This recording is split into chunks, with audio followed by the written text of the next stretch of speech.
오늘은 레위기 19장 17절부터 18절까지 말씀을 본문으로 우리에게 죄 지은 자를 어찌해야 하나요? 라는 제목이 좀 깁니다. 우리에게 죄 지은 자를 어찌해야 하나요? 라는 제목으로 말씀을 나눌 겁니다. 지난주에 하몬이라는 제목으로 말씀을 나눴었습니다. 반응이 없죠? 그런 것 같아요.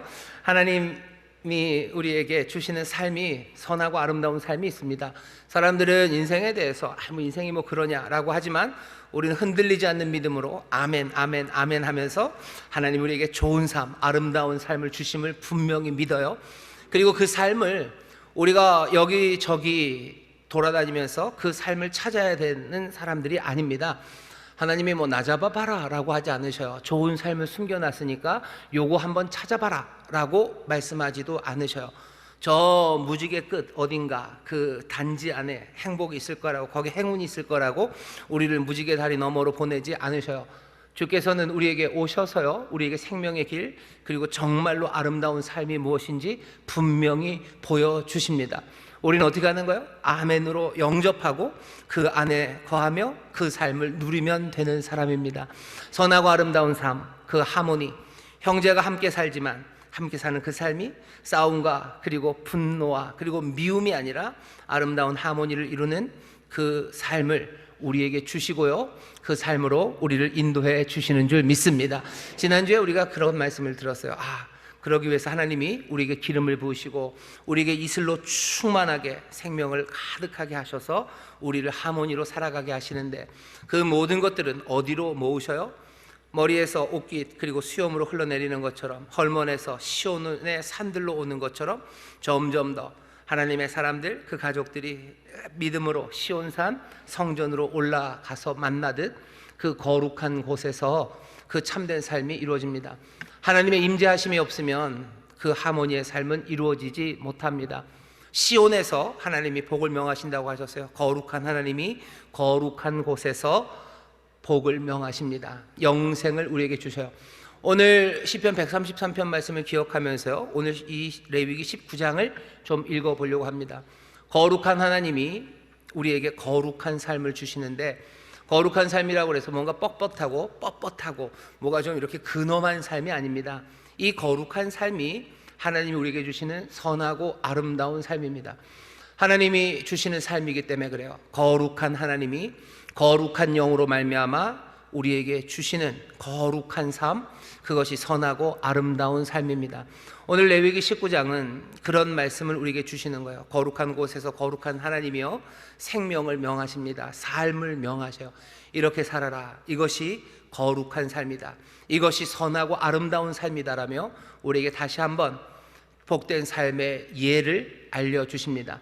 오늘 하나님께서 복된 삶, 영생을 명하시니 여러분들 아멘으로 받으시고 그 삶을 사모하시고 그 삶을 향한 결단을 가지시기를 주의 이름으로 축원합니다.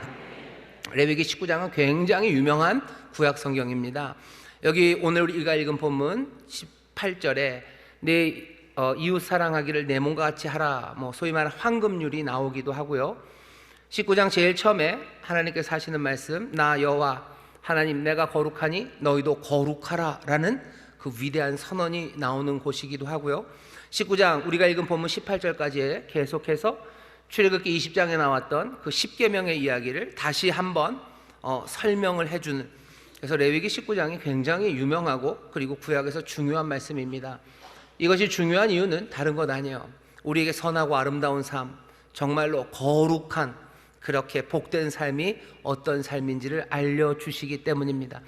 우리에게 10계명을 주신 건 그냥 규칙 하나를 해놓고서 이거 지켜라 그러면 내가 상 줄게가 아니고요.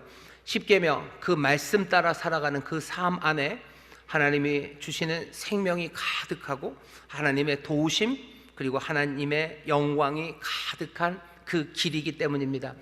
레위기 19장 말씀이 그런 말씀이에요. 그러니 오늘 여러분들 레위기 19장을 17절 18절만 본문으로 되어 있지만 적어도 1절부터 18절까지 쭉 읽어가시면서요, 하나님이 명하시는 영생, 정말로 복된 삶, 아름답고 좋은 삶은 이런 삶이구나, 이게 거룩함이구나 라는 것을 깨달아 하셨으면 좋겠습니다. 거룩한 삶이 정말로 우리의 이 삶의 현장에서 어떻게 이루어지는지 하나님이 알려주십니다. 볼까요? 19장 1절 보면 이렇게 되어 있습니다. 여호와께서 모세에게 일러 가라사대 너는 이스라엘 자손의 온 회중에게 고하여 이르라 너희는 거룩하라 나 여호와 너희 하나님이 거룩함이니라. 이스라엘에게 말씀하시는 거예요. 너희들 거룩해라, 거룩하게 살아라, 거룩한 삶을 살아라. 왜? 그것이 선하고 아름다운 삶이기 때문이에요. 그것이 복된 삶이기 때문입니다. 다시 한번 우리가 확인해야 됩니다. 여러분들, 우리 주님이 거룩하셔요. 그러니 거룩하게 사시기를 주의 이름으로 축원합니다. 주님이 거룩하셔요. 주님이 살아가는 삶은 어떤 삶이에요? 그것은 복이 가득한 삶입니다. 우리의 삶도 그 거룩한 삶, 주께서 누리시는 그 생명을 누리기를 원하는 거예요. 주가 사시는 거룩한 삶, 그 아름다운 삶, 그 영원한 삶을 우리에게도 주셔서 우리도 거룩하고 선하고 영원히 살게 하시려고 하나님이 시온에서 복을 명하십니다. 오늘 이 시간 거룩한 곳에서요, 하나님이 복을 명하셔요. 거룩한 삶을 살기를, 정말로 선하고 아름다운 삶을 살기를, 영원한 삶을 살기를 원하시는 분들은 오늘 이 명하시는 바, 이 영생을, 이 삶을 여러분들 마음에 받으시고 이 삶으로 살아가게 되시기를 주의 이름으로 축원합니다. 그러니 여호와께서 말씀하시죠. 거룩해라, 거룩해라. 너희들 이 삶을, 이 거룩한 삶으로 나오라고 하시며 뭐라고 하십니까? 3절입니다. 너희 각 사람은 부모를 경외하고 나의 안식일을 지키라. 나는 너희 하나님 여호와니라.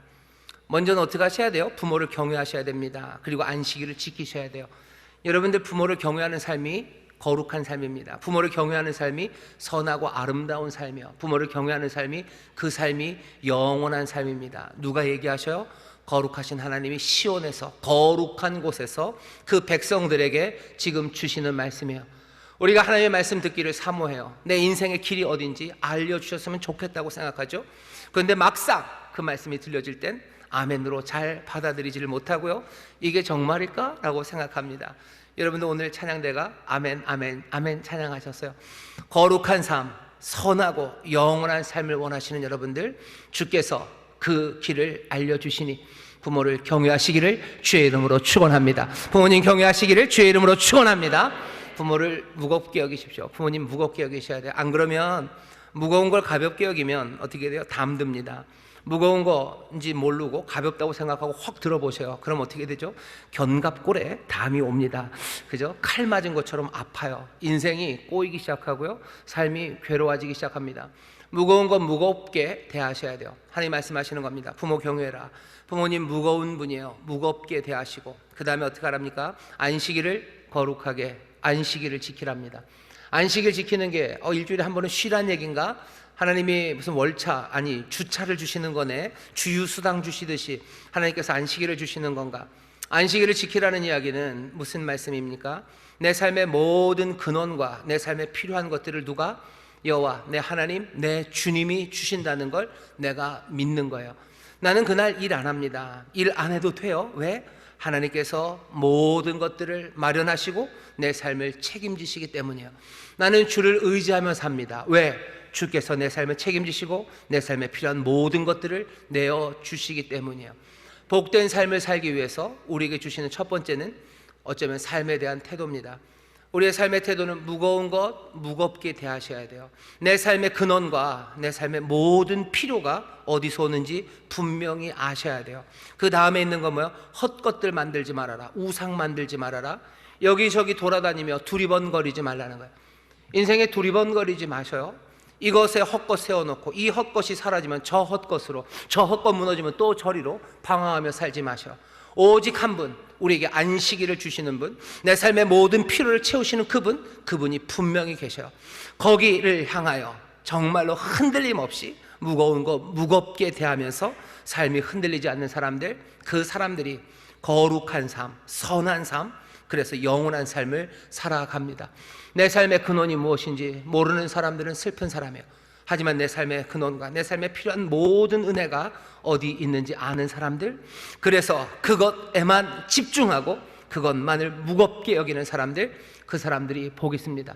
우리는 복 있는 사람이요, 내 삶의 근원이 어디고 내가 무엇으로 사는지 우리는 아는 사람들입니다.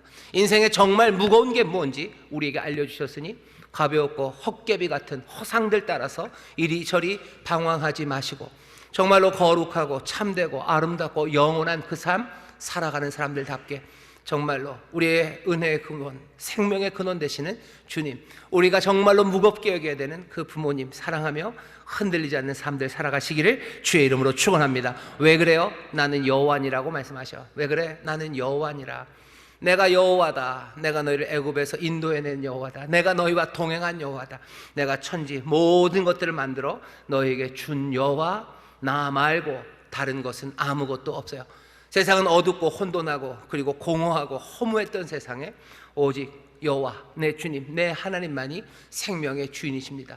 생명의 주인을 아는 여러분들, 복되신 여러분들이요, 그 주께서 안식일을 만들어 주시며 우리에게 다시 한번 확인해 주셨어요. 내가 책임진다. 내 은혜로 너희가 산다. 이 무거운 길, 이 분명한 생명의 길을 떠나지 말라고 말씀하시니 여러분들 이리저리 방황하지 마시고 든든하게 그 반석 같은 믿음에 서셔서 내가 바라봐야 될 것 바라보고 걸어야 될 그 길을 똑바로 걸어가는 여러분 되시기를 주의 이름으로 축원합니다. 방황하는 인생은 아름답지 않아요. 이것저것 헛것을 갖다가 무릎 꿇고 또 그거 무너지면 저기 헛것에 가서 또 무릎 꿇고, 이런 사람들은 어떤 사람이에요? 허무한 사람이에요. 불쌍한 사람이에요. 이런 사람들은 가난한 사람이에요. 이 사람들은 빈궁하고요, 그리고 세상을 구걸하며 살아가는 사람들입니다. 헛된 것에 구걸하며 살지 마셔. 헛된 것에 머리 조아리며 그렇게 살아가지 마셔. 그 삶이 어떻게 거룩합니까? 그 삶이 어떻게 선하고 영원한 삶이 되겠습니까? 영원하고 참되고 흔들리지 않는 그 은혜를 우리에게 보이시니 여러분들 그 은혜를 향하여 든든하게 서시고 그 은혜를 중히 여기며 살아가게 되시기를 주의 이름으로 축원합니다. 여호와께서 우리에게 명하시는 거룩한 삶은 그런 삶이에요. 자, 몸의 자세를 잘 잡으시고요, 그 다음에 뭐 하십니까? 이렇게 명하십니다. 5절입니다. 너희는 화목제 희생을 여호와께 드릴 때 연납되도록 드리고 그 제물은 드리는 날과 이튿날에 먹고 제3일까지 남았거든 불사르라. 제3일에 조금이라도 먹으면 가증한 것이 되어 연납되지 못하고 그것을 먹는 자는 여호와의 성물 더럽힘을 인하여 죄를 당하리니 그가 그 백성 중에서 끊쳐지리라. 이건 뭐가 좀 너무 자세하고 너무 그냥 뭐라나 너무 그냥 디테일이 많은 것 같아요. 아니 그걸 그런 게 그렇게 인생에 중요합니까? 인생에 그런 일이 몇 번이나 있다고. 오늘 여기서 5절서부터 화목제물에 대해서 이틀까지만 먹어라, 3일째는 다 불태워라, 3일 넘는 거 먹는 사람들은 큰일 난다, 식중독 예방하려고 그러시는 건가요? 5절부터 7절까지 하나님이 하시는 이 말씀의 뜻은 뭡니까? 화목제물이에요. 하나님 앞에 나옵니다. 하나님을 섬겨야 되죠. 하나님 앞에 나와요. 나와서 화목제물을 드린다는 건 뭔가 드릴 게 있다는 겁니다. 하나님 앞에 화목제물을 드릴 이유가 있고요, 그리고 하나님 앞에 드릴 만한 제물이 있는 사람들이요. 이 사람들은 뭐죠? 하나님의 은혜를 받은 사람들이요, 하나님의 선물을 받은 사람들입니다. 하나님의 은혜와 선물을 받은 사람들, 하나님 앞에 나와서 하나님을 섬기죠. 하나님 앞에 제사를 지냅니다. 하지만 거기 남아있는 그 고기는 누가 먹습니까? 사람들이 먹습니다. 사람들이 어떻게 먹어요? 이틀 내에 다 먹어야 돼요. 이 얘기는 하나님 앞에 나오면 그냥 배가 터지게 먹으라는 건가요? 아니요, 그럴 수는 없죠. 그러다가 잘못하면 정말로 배가 터집니다. 어떻게 해야 하는 수밖에 없어요? 사람들과 함께 먹어야 되는 거예요. 하나님 앞에 나와서 함께 먹어라 하는 거예요. 함께 먹어라. 하나님이 우리에게 은혜를 주셨어요. 하나님이 우리에게 양을 주셨어요. 염소를 주셨어요. 그러니 하나님 앞에 드립니다. 하지만 너만 먹어요? 아니요, 가난한 사람들 먹는 겁니다. 고기를 먹는다는 건 지금은 고기를 그래도 좀 잘 먹습니다. 잘 안 되면 뭐라도 드시면 돼요. 대패 삼겹살, 냉동 삼겹살이라도 드시면 돼요. 근데 옛날에는 그러지 않았어요. 여러분들 그럼 갑자기 제가 나이가 들어 보이는데 옛날에 그렇게 고기를 많이 드셨나요? 난 좀 먹었어 하시는 분들 계시는데, 옛날에 고기 잘 못 먹었어요. 그래서 된장찌개에 고기 비슷한 게 있으면 낼름 먹었는데 씹어보면은 된장이에요. 그러면 슬펐던 적도 있는데, 고기를 그렇게 많이 먹지 못했습니다. 여기 3,000년 전, 4,000년 전에 무슨 고기를 사람들이 그렇게 먹습니까? 하나님 앞에 제사 드린다는 건 특별한 거예요. 그 특별한 게 드릴 수 있는 하나님의 복이 있을 때요, 그걸 네 혼자 두고두고 먹어라가 아니에요. 이틀 안에 다 먹자, 사람들 불러서 먹자는 거예요. 뭐죠? 하나님의 받은 은혜를, 하나님의 받은 선물을 사람들에게 나눠줍니다. 하나님은 나는 여호와 너의 삶을 채워주는 이다. 하나님 어떤 분이셔요? 하나님은 자기의 것을 자기가 가지셔요. 나는 여호와 너희에게 은혜를 베푸는 하나님이요, 내가 가진 그 풍성함, 주께서 세상의 모든 것들을 가지셨어요. 그 모든 것을 하나님이 다 뭉쳐두십니까? 여호와는 베푸시고 내어주시는 분이셔요. 부르시는 거예요. 같이 먹자고 부르시는 분이셔요. 오늘 우리에게 주시는 이 말씀 뭡니까? 거룩한 삶. 나 여호와가 거룩하다. 여호와는 어떠신데요? 여호와는 은혜를 베푸시는 주님이셔요. 그러니 너희도 뭐요? 받은 은혜, 너희도 은혜를 베푸는 사람들. 세상에 하나님의 선물 받았으니 너희도 세상에 뭐요? 선물이 되라고. 함께 살아가는 그곳에 은혜를 베풀며 선물이 되라고 우리를 부르시는 겁니다. 그게 거룩한 삶이요. 나 여호와가 거룩하니 너희도 거룩해라. 나는 여호와다. 너희들 그렇게 은혜를 나누는 사람 되어라 라고 말씀하시는 거죠. 그래야지 삶이 행복합니다. 형제가 연합하고 함께 살아가면서 하모니가 이루는 것은 어떤 것이요? 받은 선물을 나누기 시작할 때요. 이번 추석 명절에 안타까운 일들을 당하신 분들도 있으실 겁니다. 누군가 은혜를 많이 받은 사람들, 선물이 많은 사람들이 그냥 자기가 이틀 만에 먹을 게 아니라 평생을 두고 먹으려고 다 뭉쳐놨을 때 거기에 선하고 아름다움이, 하모니가 있습니까? 그 일이 시온 하나님 앞에서 할 만한 일입니까? 그러지 않을 거예요. 그러니 오늘 다시 한번 말씀하시는 겁니다. 나 여호와가 거룩하다. 그러니 너희도 거룩하라. 나는 여호와, 너에게 은혜를 베푼 하나님 아니냐? 그러니 너희도 거룩한 삶, 선하고 아름다운 삶을 위해서 하나님이 너에게 주신 선물들, 그 은혜들을 너만 먹지 말고 나눠 먹으라고, 내어주라고 말씀하셔요. 그 다음에 있는 말씀도 비슷하지만 조금 다릅니다. 10절부터 보면 이렇게 되어 있어요. 9절입니다. 너희 땅에 곡물 벨 때 너는 반 모퉁이까지 다 거두지 말고 너희 떨어진 이삭도 줍지 말며 너희 포도원의 열매를 다 따지 말며 너희 포도원에 떨어진 열매도 줍지 말고 가난한 사람과 타국인을 위하여 버려두라. 나는 너희 하나님 여호와니라. 이것도 마찬가지예요. 여기 곡식을 벨 수 있는 밭이 있는 사람이 있어요. 여기 포도원이 있어서 포도를 딸 수 있는 사람이 있습니다. 하나님이 주신 거예요. 땅은 여호와의 것. 하나님께서 그 땅을 너희에게 주셨죠. 하나님이 주신 땅, 하나님께 받은 은혜, 그 은혜를 가난하고 없는 사람들과 나눕니다. 없는 사람들과 나눠요. 나누는데 이 방법을 잘 보셔요. 어떻게 나눕니까? 이 가져가는 사람들이 부끄럽지 않게 남겨주고요. 그리고 그 일에 참여할 수 있도록 부르는 겁니다. 몽땅 다 따서 줄 세워서 배급하는 게 아니에요. 그냥 그 모퉁이를 남겨놔요. 그리고 포도를 남겨놔요. 떨어진 거 줍지 않습니다. 가난하고 어려운 사람들은 자기들이 와서 그거 가져가요. 부끄러움과 비참함으로 가져가는 것 아니에요. 자기들도 나름의 수고를 하는 겁니다. 물론 땅 주인과 농부가 한 것만큼의 노력을 들이지는 않았어요. 그래도 자기의 삶에 책임을 지면서 그 일을 감당할 수 있도록 그렇게 은혜를 베풀고 선물을 나눕니다. 선한 일을 하고 은혜를 나누는 데 있어서도 어떻게 하는 거예요? 정성을 다해서 하는 거예요. 마음을 다해서 하는 거예요.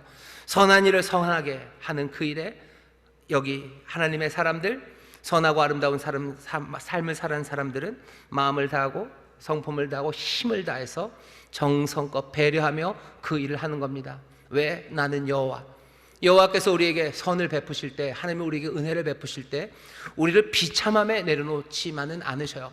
우리는 못나고 부족해서 하나님의 은혜 앞에 무릎 꿇을 수밖에 없지만 하나님은 우리를 정말로 아무것도 아닌 사람처럼 취급하지 않으셔서요. 우리를 부르셔서 하나님의 일에 참여하게 하시고요. 우리로 하나님의 의로운 일에 우리를 참여하게 하십니다. 나는 여호와. 복된 삶은 어떻게 이루어집니까? 형제가 어떻게 하모니를 이루며 살아갑니까? 부유한 사람이 그냥 적선하듯이 집어 던져주면, 그냥 그거 엎드려서 끌고 가면, 그러면 삶이 아름다워집니까? 천만에요. 여기에 대한 배려예요. 이 삶을 존중해 주고요, 이 삶이 뭔가 사명으로 나올 수 있도록 그 공간을 열어주는 것, 그것이 하나님이 하시는 일이에요.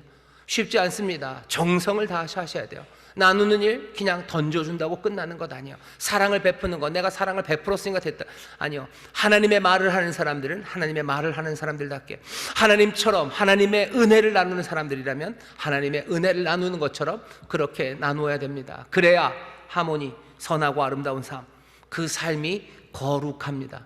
내가 부유하다고 해서 가난한 사람 도와주는데 그게 늘 거룩하지는 않아요. 하지만 어떤 나눔은 굉장히 거룩합니다. 정말로 존중하고, 내가 그 사람들보다 너무너무 잘나고 가진 게 많아서가 아니라 어느샌가 어디요? 낮아지고 함께 동등한 그 자리까지 와서 하나님의 아들이신 예수 그리스도가 우리에게 은혜를 베푸실 때 멀리 그리고 높이서 적셔나듯이 고기 한 덩어리 던져주신 게 아니에요. 고기 한 덩어리 멀리서 던져주셨나요? 아니죠. 이 땅에 낮은 곳으로 오셔서 종의 형체를 가져 자기의 몸을 찢어서 우리에게 주셨습니다. 나는 여호와다 라고 말씀하셔. 선한 삶, 거룩한 삶, 정말로 우리 안에 아름다운 영원한 삶이 어떻게 이루어지는지 주께서 우리에게 말씀하십니다. 여기까지 이 두 가지 에피소드를 보면 무슨 얘기하는 거예요? 우리에게 받은 은혜 나누라는 거예요. 사람들에게 선물이 되어 주어라. 그게 우리의 삶을 복되게 한다고 말씀하시죠. 그 다음에서부터는 많지만 간단하고 쉽습니다. 11절부터 보면 이렇게 돼 있죠. 도둑질하지 말아라, 속이지 말아라, 거짓말하지 말아라, 하나님의 이름 망령되게 하지 말아라, 이웃들 압제하지 말아라, 귀먹은 자 저주하지 말아라, 소경 앞에 장애를 놓지 말아라, 재판할 때 불의하게 하지 말아라, 사람들 죽을 만큼 힘들게 만들지 말아라. 11절부터 16절까지 쭉 나오는 이야기는 무슨 이야기예요? 너희들 가해자 되지 말라는 이야기입니다. 사람들을 가해하지 마셔요. 남들 해코지하지 마셔요. 가해자가 되면 안 됩니다. 그 뒤마다 뭐가 있어요? 나는 여호와니라. 여전히 그 말씀이 있어요. 왜? 여호와는 우리의 가해자가 아니십니다. 하나님이 우리에게 원하시는 바는 우리에게 재앙을 주시려는 게 아니에요. 우리를 상처 주고 싶어 하시고 우리의 마음을 찢어 놓으려고 하시는 하나님이 아니십니다. 하나님은 우리의 가해자가 아니셔요. 나는 여호와다. 그러니 뭐예요? 너희도 가해자 되지 말아라. 오늘 말씀 19장 1절부터 16절까지 쭉 보면 나는 여호와다, 나는 여호와다, 나는 여호와다 하시면서 우리에게 그 길들을 알려주시는데, 방황하지 말고 은혜의 근원 그것 향해서 무거운 것은 무겁게 단단하게 서서 뭐 하는 거예요? 은혜를 베풀고 선물이 되라고, 또 가해자 되지 말라고 우리에게 말씀하시는 겁니다. 복된 삶을 꿈꾸시는 분들, 거룩한 삶을 꿈꾸시는 분들, 내 주께서 하신 그 일, 내 주가 도우시고 내 주가 이루실 것들을 기대하면서 세상에 은혜의 선물이 되어 주시고, 그리고 가해자가 되지 마시기를 주의 이름으로 축원합니다. 옆에 있는 분들에게 얘기하셔. 은혜의 선물이 됩시다. 은혜의 선물이 됩시다. 은혜의 선물이 됩시다. 은혜의 선물이 되셔. 하나님의 선물 받으셔서 여러분들 선물이 되어 주시고 뭐 하시면 돼요? 가해자 되지 마셔야 돼요. 옆에 있는 분들 눈을 똑바로 보고 얘기하셔. 우리가 가해자로 살지 맙시다. 우리가 가해자로 살지 맙시다. 가해자로 살지 마셔요. 가해자로 살지 마셔요. 은혜를 베풀고 사세요. 가해자로 살지 마셔요. 그럼 다 된 것 아닙니까? 아니에요. 절반이 남았어요. 반밖에 안 한 겁니다. 왜? 우리가 은혜를 베풀고 살고요, 가해자로 살지 않는 것은 우리가 주도권을 가졌을 때 얘기해요. 그죠? 나는 그렇게 살 겁니다. 나는 은혜를 베풀고 살 거예요. 나는 가해자가 되지 않을 거예요. 하지만 내가 주도권을 갖고 살아가는 세상만은 아니에요. 세상은 나만 삽니까? 아니요. 나 같은 여러 형제가 있어요. 이 형제들도 그렇게 살려고 하겠지만 그렇게 살지 못하는 경우들도 있고요, 때로는 하나님의 말씀을 알지 못해서 악함으로 살아갑니다. 그런 세상에 살아가면 난 어떻게 됩니까? 내가 피해자가 될 때가 있어요. 어쩌면 절반은 그렇게 살 겁니다. 내가 피해자로 살아가는 것, 내가 가해자가 되지 않으려고 애쓰며 살아요. 좋아요. 하지만 한 문제, 한 영역이 남았죠. 내가 피해자가 되었을 때입니다. 오늘 설교의 제목이에요. 우리에게 죄 지은 자를 어찌해야 됩니까? 우리는 남들에게 죄 짓지 않으려고, 가해자가 되지 않으려고 살 겁니다. 하지만 사람들이 나에게 죄를 짓고 내게 가해를 했을 때, 내가 피해자가 됐을 때, 그때는 어떡합니까? 거기에 대해서 하나님의 말씀이 없으실까요? 아니요, 있습니다. 오늘 17절에서 18절 딱 두 절이에요. 아주 간단하지만 분명하게 내가 피해자가 되었을 때 어떻게 해야 되는지를 말씀하셔요. 은혜의 선물이 되셔야 돼요. 가해자가 되시면 안 돼요. 이 모든 것들은 어떻게 해요?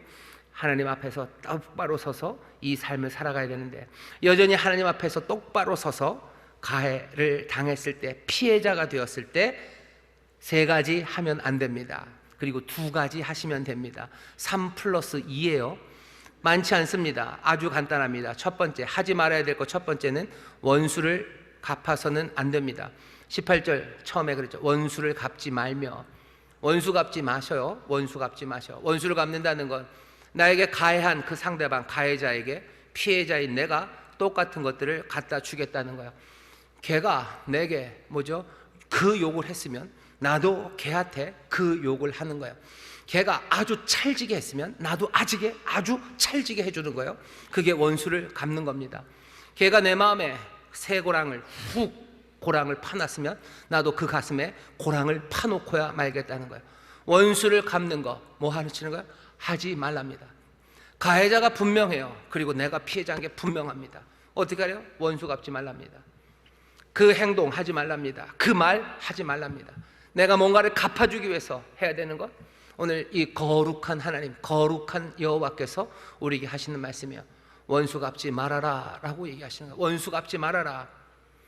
첫 번째, 아무도 아멘을 안 하셔요. 이렇게 분명한 하나님의 말씀이 임했는데 아멘 아멘 아멘 하셔야 되는데, 우리 찬양대도 아멘 아멘 아멘 하시더니 아멘 아멘, 믿음으로 아멘 하셔야 돼요. 원수 갚지 말아야 됩니다. 아멘 아멘. 우리에게 주시는 분명한 길이에요. 거룩한 삶, 선한 삶. 그래서 영생을 누리고 싶으십니까? 원수 갚지 마셔요. 두 번째는 뭡니까? 그것만 갖고는 부족합니다. 원수는 안 갚았어요. 하지만 마음으로는 미워할 수 있죠. 어떻게 아셨는지. 두 번째 하지 말아야 되는 건 마음으로 미워하면 안 됩니다. 17절에 너는 내 형제를 마음으로 미워하지 말아라. 마음으로 미워하지 말. 아, 미워하지 않아요. 뭐 내가 뭘 미워합니까? 아, 그때 아닌가? 뭘 미워할 가치나 있습니까? 그거 안 된다는 거예요. 미워한다는 말 안에는요, 미워한다는 말 안에는 그냥 멸시한다, 그냥 아무것도 아닌 것처럼 떨어뜨려 버린다, 경멸한다, 그런 것까지 있어요. 마음으로 경멸하는 거죠. 안 갚아요. 까짓 거 안 갚아요. 그 대신 마음에 무슨 생각이야? 저딴 인간, 저건 인간도 아니다 라고 하는 거예요. 하나님 뭐하나? 그거 하지 말아라. 그거 하지 말아라. 원수를 갚지 말아라. 마음으로 미워하지도 말아라. 이거 훅 오는데 어떡합니까? 훅 오는 것까지 막기는 어려워요. 하지만 그 감정이 오래도록 품고 있으면 안 돼요. 훅 오는 거 막는 게 어쩌면 더 쉽습니다. 내가 그 미워하는 마음이 있으면 부글부글 끓어오르는 거예요. 점점 더 걔는 인간이 아닌 게 되죠. 인간이 아닌 게 되면 어디까지 갑니까? 동물로 가는 거예요. 뭐 개로 갔다가요, 뭐 개도 그냥 개도 아니에요. 그 밑으로 가죠. 그 밑으로 가고 그 밑으로 가고. 하지 말랍니다. 이게 어떻게 됩니까? 원수를 갚지 않는 거, 그리고 내가 마음에 미워하지 않는 거, 내 마음으로 안 돼요. 이건 거룩한 하나님이, 사실은 뭣도 마음대로 안 돼요. 내가 이 땅에 은혜와 선물이 되는 거, 그거 내 마음대로 안 됩니다. 내가 가해자로 살지 않는 거, 그것도 내 마음으로 잘 안 됩니다. 사실은 처음서부터 내 힘으로 안 되는 거였어요. 나는 여호와니라 라는 그 말씀 안에는요, 이게 기준이다, 이게 복되다 라는 말씀뿐만 아니라 내가 여호와, 내가 돕겠다라는 뜻이에요. 내가 여호와다, 내가 너의 힘이다, 내가 그것을 이루겠다라는 하나님의 약속이 있는 거예요. 내가 은혜와 선물로 살아가는 거, 하나님의 도우심 없이면 안 됩니다. 하나님이 이루셔야 돼요. 하나님이 그 길을 보여주셔야 돼요. 그게 내가 선물이 되고 가해자가 되지 않는 삶에도 필요하지만, 여기는 어쩌면 더 필요합니다. 원수 갚지 않고 마음으로 미워하지 않는 것, 이게 내 마음과 내 힘으로 됩니까? 아니요. 성령이 나를 도와주셔야 돼요. 거룩한 영이 나와 함께 하셔야 됩니다. 이 삶을, 그러니 거룩한 삶, 그래서 선하고 아름다운 삶이 거룩한 이유는 이 삶에 거룩한 영이 함께 하시고, 이 삶이 내 차원이 아니라 다른 차원의 삶이기 때문에 그렇습니다. 마음으로 미워하지 않을 뿐만 아니라 원망해서도 안 된대요. 18절이죠. 원수를 갚지 말며 동포를 원망하지 말아라. 원망하지 마셔요. 원망하지 마셔. 원망하는 건 뭐죠? 뭐 저주하는 겁니다. 저주하고 망해라 하는 거죠. 망해라, 저주하고, 에이 그거 잘 되나 봐라, 뭐 그놈의 집구석 어떻게 되나 두고 보자, 뭐 3대가 망할 거다 두고 보자. 뭐 하는 거예요? 원수 갚지 말아라, 마음에 미워하지 말아라, 원망하지 말아라. 결국 뭘 요구하시는 겁니까? 우리가 알고 있는 용서에 관한 이야기예요. 원수 갚지 않고, 용서는 뭐죠? 용서는 그냥 뭐 민사상으로 손해배상 안 받는 게 용서입니까? 아니에요. 내 마음에 있는 미움들, 내 마음에 있었던 어떤 아픔들, 저주하는 마음들, 그 모든 것들을 다 털어내버리는 거, 그게 용서예요. 뭐 하라는 겁니까? 우리에게 죄 지은 자를 어떻게 대해야 됩니까? 용서하라고 말씀하십니다. 여러분들 복수하지 마시고, 마음에 미워하지 마시고, 원망하지 마시고. 그 길은 분명합니다. 나는 여호와, 주께서 우리를 도우십니다. 주의 도우심을 구하며 용서하시기를 주의 이름으로 축원합니다. 축원합니다. 그 다음에 해야 되는 게 2개 있어요. 하지 말 것 3개를 하며 용서하라 하시고요, 그 다음에 해야 할 것은 17절 제가 다시 읽겠습니다. 너는 내 형제를 마음으로 미워하지 말며 이웃을 인하여 죄를 당치 않도록 그를 반드시 책선하라 라고 되어 있습니다. 반드시 책선하래요. 책선이 뭡니까? 책선은 뭐 견책한다 얘기하시면 돼요. 뭐 징계위원회에서, 회사에서 징계위원회를 엽니다. 거기 뭐 제일 낮은 게 보통 견책이죠. 견책 그러면 뭐 이끌어주는 거, 이렇게 책망하고 이끌어주는 겁니다. 책선이라는 건 어쩌면 책망하고 선을 만들어 가는 거예요. 말이 부드럽고 그리고 잘 쓰지 않는 말이지만 내용은 이런 겁니다. 내 가해자 그 잘못, 내 가해자의 잘못을요 정말로 솔직하고 그리고 날카롭고 분명하게 지적하는 것, 그것을 책선은 포함합니다. 너 잘못됐다고 말해야 돼요. 너 잘못됐다고 말해라. 뭐라고요? 반드시, 그를 반드시 책선하랍니다. 용서한다. 용서하지. 용서해. 원수 안 갚고 미워하지 않아. 그리고 나는 원망하지 않아. 용서했어. 끝? 아니요. 반드시 그를 책선하래요. 반드시 그를 책선하랍니다. 분명하게, 확실하게 그 이야기를 하랍니다. 왜? 이웃을 인하여 죄를 당치 않도록 해요. 누가 죄를 당하지 않아요? 내가 죄를 당하지 않아요. 내가 피해자입니다. 제가 가해자예요. 제가 가해자고 내가 피해자예요. 나는 하지 말라는 대로 하시며 나는 용서했습니다. 그럼 끝입니까? 아니요. 나는 어떻게 해야 돼요? 이 사람을, 가해자를 책선해야 됩니다. 너 잘못했다고, 그렇게 하는 것 아니라고 분명히 말하고 다른 삶으로 오라고 이 피해자인 내가 말해야 돼요. 피해자인 내가 그것 안 하면 어떻게 됩니까? 나도 그 죄를 당한대요. 나에게 책임이 있답니다. 나에게 책임이 있대요. 하나님이 지금 그 얘기를 하시는 거예요. 아니 당한 것도 억울한데 별걸 다 시키시네. 용서하시는 거, 용서하는 것도 만만치 않은데 책선하라니. 예, 책선하라는 겁니다. 인생이 그렇게 쉽습니까? 선을 행하는 거 쉬웠던가요? 내가 선물이 되는 삶이 쉽습니까? 아니요, 그것도 쉽지 않아요. 내가 가해자로 살지 않는 거, 그것도 쉽지 않습니다. 내가 가해자로 살지 않으려면요, 내가 모든 짐들을 내가 져야 되는 거예요. 내가 남 속이고 거짓말 한 번 하면 쑥 빠져나갈 것을, 내가 진실을 말하면 내가 삶의 모든 무게들을 다 감당해야 되는데 그게 쉽습니까? 쉽지 않습니다. 인생이 쉽지 않아요. 하나님의 도우심 없이는 엉망으로 삽니다. 그러니 세상이 엉망이 되는 이유는 그 선한 삶이 쉽지 않았기 때문이에요. 시온으로 나가지 않았기 때문이에요. 하나님의 기름 부으심과 그 은혜, 그것들을 누리지 못하면 어쩔 수 없어요. 이 어려운 인생이, 아름답기 힘든 인생이 엉망이 되어갈 수밖에 없는 겁니다. 책선하라고 얘기하셔. 책선해라. 책선해라. 그거 안 하면 이웃의 죄를 네가 당한다. 나에게 그 책임이 있습니다. 동시에 그것만 있습니까? 죄를 당하는 건 나만이 아니에요. 이 가해자는 계속해서 그 일을 할 겁니다. 이 가해자가 선한 일로 가지 않는다면 어떻게 되겠어요? 이 가해자도 엉망이 될 거고요. 이 가해자를 통해서 미래의 잠재적인 피해자들, 나만 피해 보겠습니까? 아니요. 이 악하니, 이 가해자가 별별 상처를 주며 돌아다닐 거예요. 그러면 이 죄를 당하는 건 나만이 아니에요. 우리 공동체 모두가 그 죄를 당합니다. 그러니 뭐라 그러신 거예요? 책선해라. 네 이웃을 내 몸처럼 사랑해라. 너 이 이웃은 이 가해자이기도 해요. 그리고 이 가해자를 통해서 당하게 될 미래의 피해자들, 그 사람들 사랑하는 마음으로, 그리고 이 하나님을 사랑하는 마음으로 뭐 해야 되는 거예요? 책선하라고 얘기하십니다. 책선한다는 건 정의를 실행하는 거예요. 사람들이 기독교에 대해서 뭐라고 비난할 때 용서를 말하면 기독교를 비난합니다. 잘못한 사람들 다 용서하면 세상이 엉망이 되지 않겠냐? 정의는 언제 실현되냐? 기독교는 정의의 실현, 그것들을 무시하는 사람들 아니냐? 아니요. 오늘 레위기, 오늘 이 말씀을 보세요. 정의의 실현을 무시하지 않아요. 분명히 용서합니다. 하지만 책선하며 그 정의를 하나하나 실현하는데 멈추지 않아요. 반드시 그 일을 하라고 얘기하십니다. 어쩌면 오늘 이 말씀을 듣는 우리에게 있는 도전은 앞에 있는 그 세 가지 그 많은 명령도 어마어마한 도전입니다. 하지만 그 뒤에 있는 도전이 우리에게 더 힘든 도전인지도 몰라요. 우리는 그거 피하고 싶어요. 책선하고 싶지 않죠. 아유, 귀찮아. 그냥 내가 그냥 당하고 말고, 내가 그냥 감당하고 말지 뭘. 용서는 하지만 정의를 실행하는 그 일은 우리의 일이 아닌 것처럼 생각해요. 하지만 오늘 말씀은 아닙니다. 정의를 실현하라고, 책선하라고, 반드시 그 일하라고. 그것이 사랑이라고 말씀하셔요. 왜 그래야 됩니까? 왜 그래야 됩니까? 똑같아요. 나는 여호와니라. 나는 여호와니라. 여호와는 어떠신데요? 여호와는 용서하셔요. 그리고 동시에 여호와는 책선하십니다. 여호와는 자비와 긍휼로 우리를 대하셔요. 하지만 여호와는 또 동시에 정의와 의를 실현하시는 분이셔요. 아이고, 그런데 여호와 하나님, 주님은 피해자가 아니지 않습니까? 아니, 여러분들 오해하신 거예요. 주님은 피해자입니다. 우리가 당한 것처럼 주님도 당하셨어요. 사람들이 우리에게 죄를 지은 것, 그것은 일도 아니에요. 사람들이 하나님 아버지를 향해서 죄를 지었어요. 누군가 누구에게 죄를 지으면 그 당한 사람은 피해자가 되고요, 이 사람은 가해자가 됩니다. 하나님은 피해자셔요. 주님 당하셨어요. 당하신 피해자가 어떻게 하셨는지 보시면 돼요. 여러분, 십자가에서 어떤 일이 일어나나 보세요. 십자가는 하나님 우리를 용서하신 자리죠. 우리를 용서하신 자리예요. 하지만 그냥 용서입니까? 거기는 책선하신 자리예요. 하나님이 정의를 추구하신 자리예요.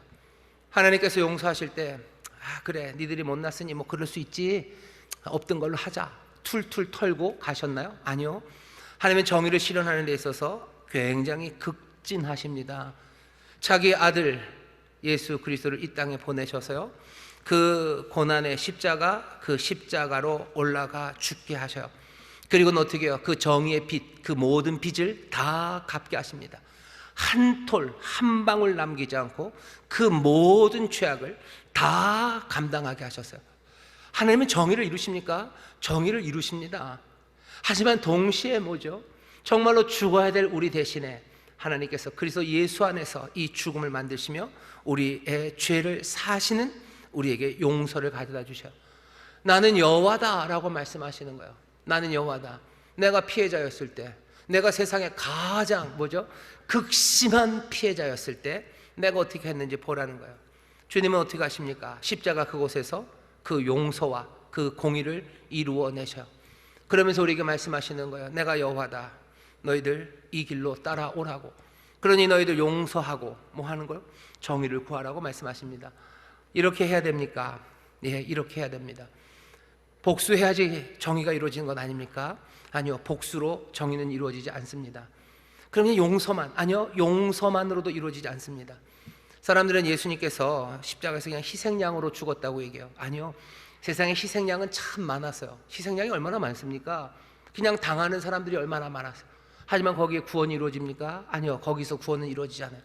예수님의 죽으심이 희생양으로 끝나지 않은 건 예수님께서 진리고 예수님께서 의이시기 때문에 그곳에서 끊임없이 세상이 잘못되었고 세상이 죄악으로 말미암아 지금 여기서 심판받는다는 사실을 멈춤없이 말씀하셨어요. 우리가 용서한다는 건 우리가 희생을 감당한다는 거예요. 정말로 그 가해자가 우리에게 진 모든 빚들을 내가 다 감당한다는 겁니다. 내 마음이 아픈 거 그냥 내가 해결하겠다는 거예요. 내가 손해본 거 그냥 내가 다 감당하겠다는 거예요. 하지만 그렇게 희생으로 끝나는 거 아닙니다. 내가 당하지만 이것이 불의한 일임을, 이것이 의롭지 않음을 하나님, 그 놀라우신 주님은 그 십자가에서 생생하게 그 의를 말씀하셨어요. 세상은 어떻게 될 겁니까? 만만치 않죠. 만만치 않죠. 어쩌면 용서는 내가 혼자 어쩌면 아주 게으르게도 할 수 있어요. 하지만 의를 실현하는 일, 책선하는 일은 게으름으로 할 수 있는 일이 아닙니다.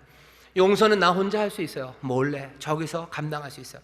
하지만 의를 이루는 일은 세상 앞으로 나오는 일이에요. 이 일이 힘들죠. 이 일이 잘 안 이루어지죠. 그러니 우리는 그냥 둘 중에 하나를 골라 잡는 거예요. 나쁜 일이 있을 때마다 정의를 실현해야 된다고, 때려잡아야 된다고, 그들도 아파야 된다고 끝까지 용서 없이 정의를 실현하는 사람들도 있고, 그냥 그 일이 너무너무 어려우니까 에라 모르겠다 그냥 용서하고 끝내자는 사람도 있고. 하지만 우리 주님은 다른 이야기를 하십니다. 공의를 이루셔요. 그리고 용서를 이루십니다. 우리의 삶의 도전이에요. 그래야 삶이 거룩하고요, 그리고 선하고 아름다운 삶이 시작됩니다. 그냥 용서만 한다고 됩니까? 안 됩니다. 우리의 삶의 올바른 길을 우리가 만들어내는 것 아니에요. 여호와께서, 거룩한 분께서 우리에게도 거룩하라고 하시며, 우리가 가해자일 뿐만 아니라 우리가 피해자일 때 어떻게 해야 되는지를 알려주셔요. 우리는 십자가 앞에 나가서 해야 될 일을 봅니다. 용서해야 돼. 주처럼 우리도 정의를, 의를 실현하는 그 일을 해야 돼. 그러니 내가 용서하겠지만 원수 갚지 않고, 내가 원망하지 않고 미워하지 않지만 내가 책선하겠어요.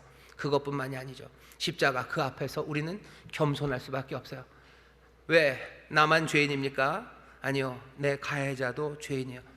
이 사람이나 나나 죽을 수밖에 없는 사람들, 그 사람들이 지금 십자가 앞에 서 있는 겁니다. 겸손하게 용서할 수 있어요.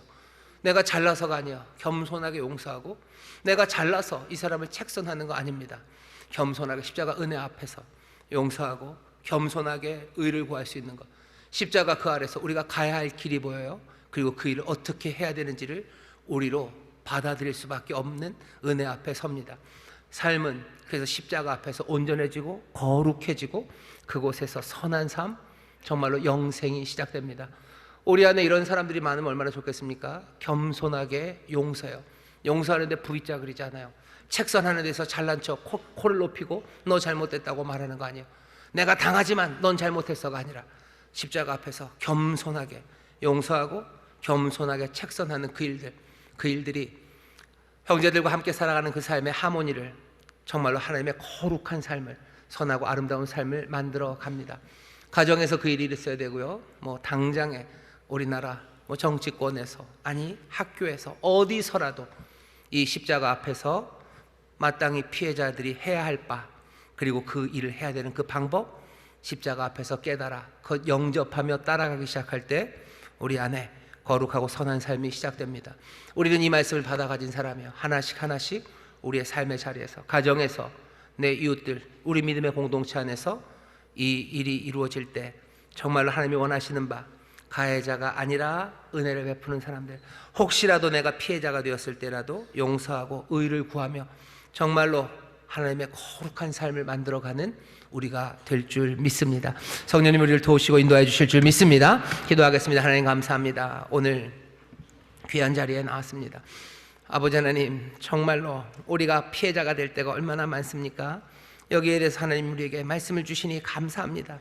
어찌할 바를 몰라 내 마음대로, 아니면 이것저것 따라가지 않고 정말로 생명의 근원 진리의 말씀을 주시니 마음에 새기고 이 방향을 향하여 가기를 원합니다. 성령님 우리를 도와주옵소서. 성령님 우리를 도와주시고 정말 믿음의 공동체가 이 일을 서로 격려하는 하나님의 사람들 되게 하여 주옵소서. 감사드리며 예수님 이름으로 기도하옵나이다. 아멘.